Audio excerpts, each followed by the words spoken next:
So, hello, update sa ating papaya. Oh my God. Dami nating kangkong dyan, banda. So, mangunga tayo ng kangkong ngayon. Ayan. Ang dami na. Ang dami na. Ang dami ng kangkong. Lagay ko muna siya dito.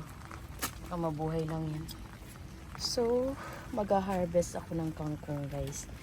OMG, guys. Look at this. Harvest tayo, guys, ha. Huwag kayong kukurap. 1. Malinis yan, guys, kasi tag-ulan. 2. Tsaka nasa bakuran lang namin. 3. Ay, iba-iba yung style ng aming kangkong, ha. May maliit, may malaki.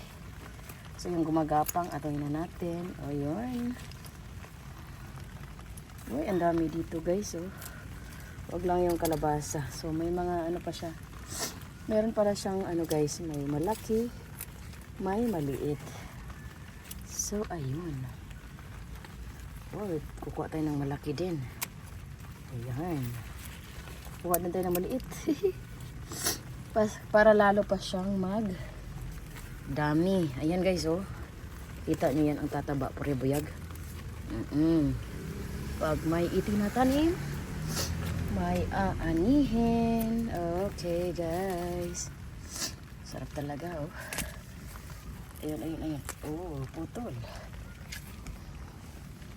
So, ayan. Meron pa dito. Na-enjoy ako sa pagpanguha. Sobrang dami kasi. Ayun. Kalain mo. Ayan, oh. Hihi. Na-enjoy ako sa pag-harvest. Ito pa. Parang bagong tanim lang to, guys, no? Pero halos inubos na natin. Ito, ang taba-taba para biyag. Oh, ayan. Kuha tayo dito, banda. Ito, guys. Kasi kinakain siya ng mga kalimpulos. Oh, ang dami na ata ito, guys. Ang dami na. Oh, grabe. Natuwa naman ako sa pagkuha na dabihad ko. May inilagay din naman ako, guys. Ayan. Oh, diba? Dati, guys, sinatanim ko, ganyan lang siya. Tapos, nag-harvest na ako pangalawa nito, guys. Ayan.